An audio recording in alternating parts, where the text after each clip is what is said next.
Okay, so have you ever, like, uh, pictured yourself working from home Yeah. in your PJs, like, ready to go? Huh? But then the kids are there asking for snacks, and the dog's barking at whoever's at the door, and the phone just won't stop ringing. Oh, yeah.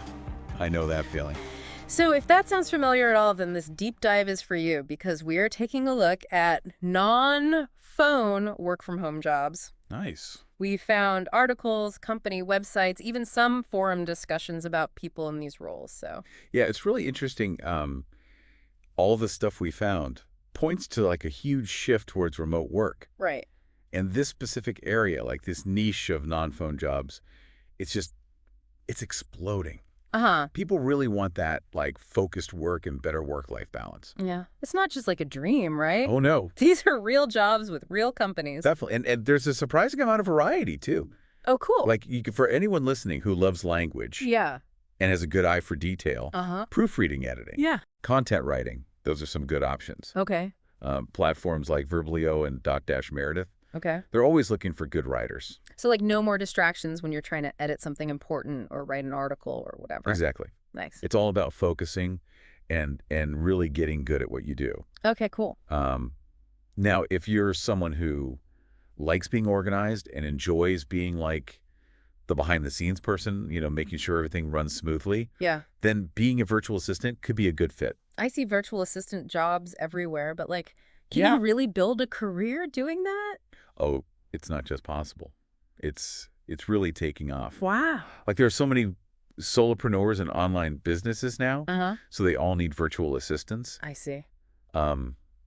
Imagine yourself like managing a CEO's calendar, proofreading presentations, Oh, wow. maybe even researching competitors, and you don't even have to pick up the phone. That's really cool. I never thought about like all the things virtual assistants can do. There's a lot of variety, which is really nice. Okay.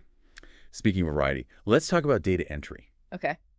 Might not sound glamorous, Hmm. but it's really important with, how much we use data today. Whenever I think about data entry, I just think about spreadsheets and being bored. Uh-huh. Has it changed at all? Well, it's come a long way. Really? It's less like paper cuts, more like, analyzing spreadsheets and finding trends. Okay. It's actually making a comeback in Huh. a way, thanks to artificial intelligence. Oh, wow. Companies need people to like clean and verify data before it can be used for AI, to train the algorithms and things. I see. So being accurate is super important now. It's kind of like being a data detective. Yeah, So someone who likes solving puzzles would be good at that. exactly. And you could be working with some big companies Oh, really? like Robert Half Conduit, even Xerox. Wow. Okay. Now, if you're a fast typer and you're a good listener, transcription might be a good option. I tried transcription once and it was way harder than I thought. You need to be really focused and have fast fingers. It definitely takes skill. Um, Imagine yourself transcribing a cool interview, like for a podcast. You Yeah. got to be a quick typer, but you also got to understand all the little things about language to make sure you're capturing what the speaker really means. It's like being a language ninja. Right. Are there actually companies that just hire people to do transcription? Tons. Oh, wow.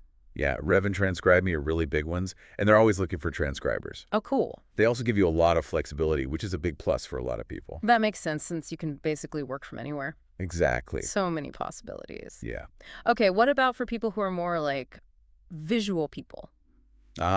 If you're creative and you have a good eye, graphic design is a great option. That, Websites like 99 Designs and Dribble let designers show off their work and connect with clients.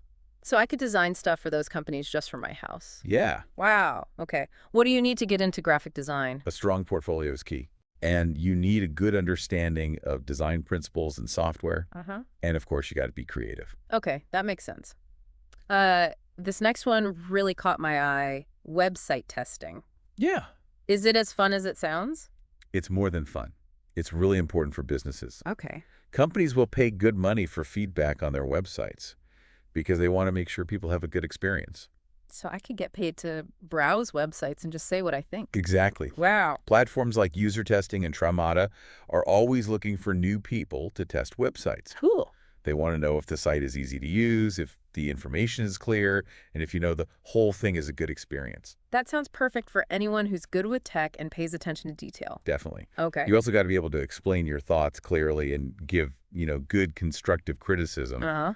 But if you like looking at new websites and sharing your opinion, it can be a really rewarding thing to do. I'm already thinking about all the websites I could test. Okay, what about for people who love social media? For those social butterflies, social media management is a great fit. Okay. It's all about engaging audiences, making good content, and building online communities for businesses and brands. So it's not just posting selfies. Not quite.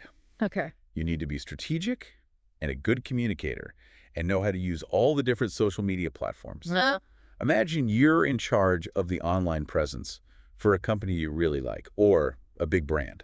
That's pretty cool. Yeah. Are there companies that just do social media management? Oh, yeah, for sure. Agencies like LevWorld and The Social Element, they manage social media for some big companies. Wow. They're always looking for talented people who have new ideas and, who are passionate about social media. This is incredible. There are so many non-phone work-from-home jobs out there. It seems like there's something for everyone. It really is a diverse landscape, and we've only just I started. can't wait to talk about even more. So we've talked about all these non-phone work-from-home jobs. Yeah. But how do you actually get one? That's the big question, isn't it? Right. Okay, so let's say you found your dream remote job. Okay. What's the first thing you do? Send in my resume. Yeah, but I bet it's not that simple. you can't just use your old resume. You got to make it specific for these types of jobs. Okay, so what should I be focusing on? Well, instead of listing every job you've ever had, highlight the skills and experiences that are relevant to non-phone work. Okay, so things like being a good writer, paying attention to detail, being able to work on my own. Exactly. Those are the things employers are really looking for. Makes sense. Think about it from their perspective. They need someone who can get things done without someone watching over their shoulder all the time. Right. That makes sense. So my resume is like my first step. That's a good start. What's next? Your portfolio. It's super important for creative roles like graphic design or writing. Right. But even virtual assistants can benefit from having one. So if I'm a writer, I should include some of my articles or blog posts. Exactly. And if you're a graphic designer, you show off your logo designs, website layouts, things like that. Okay. For virtual assistants, it might be testimonials from clients or examples of projects you managed really well. So it's like showing proof that I can actually do the work. Exactly. A strong portfolio can make you stand out, Right. Okay. Now, let's talk about something people often forget about networking. Networking, but we're talking about remote jobs. Isn't networking like going to events and meeting people face to face? It used to be, but things have changed in the digital world. Oh, okay. It's all about building your online presence now. So LinkedIn, Twitter, online forums. Yep, that's where you make connections. Well, I'm updating my LinkedIn and joining discussions online instead of handing out business cards. Exactly. Join groups related to your field, follow people you admire in the industry, share your thoughts and ideas. Okay. You never know who's out there looking for someone with your skills. So my resume gets my foot in the door, Yeah. my portfolio shows what I can do, and networking helps me find new opportunities and connections. Exactly. It's all connected. And don't forget informational interviews. Oh, yeah. Those are great, too. Wait, what are those? It's basically reaching out to people you admire in your field and asking to chat with them. Okay. Not necessarily for a job, but just to get advice and insights. Oh, so I could talk to a successful virtual assistant or a graphic designer whose work I like and just pick their brain. Exactly.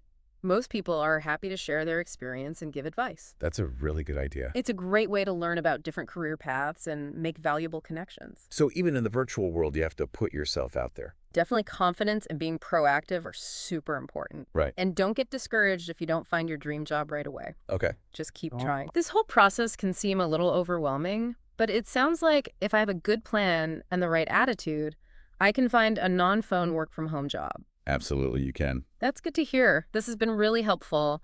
I bet our listeners are feeling more confident about finding a non-phone work-from-home job. I hope so. We've covered a lot today, from resumes and portfolios to networking and informational interviews. And don't forget those informational interviews, they're a game changer. For sure. We've gone through so many possibilities. I know, right? From proofreading to graphic design, so many ways to work from home without being on the phone all the time. It's pretty amazing. What I find really interesting is the control you have. Yeah. You choose where you work, what hours you work, even the projects you take on. Exactly. It's so different from a normal job, you know? Yeah, it's really about, being in charge of your own work life, making it work for you. And think about all the people who maybe didn't like traditional jobs. Yeah. Parents with little kids, people with disabilities, introverts. Right. This opens up so many opportunities for them. It really does. It makes work more inclusive and accessible for everyone. And it's not just good for people, it's good for companies too. Yeah.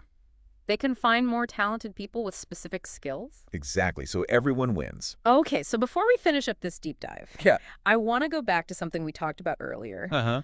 Always keep learning, even when you get that dream non-phone job.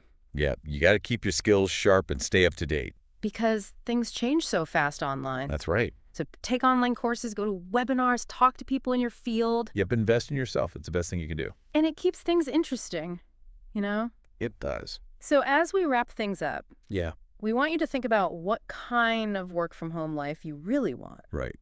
What are you passionate about? What skills do you want to get better at? Think about those things. Yeah. Look into the companies we mentioned. Fix up your resume, get your portfolio ready, and join some online communities. Your perfect work from home adventure is out there waiting.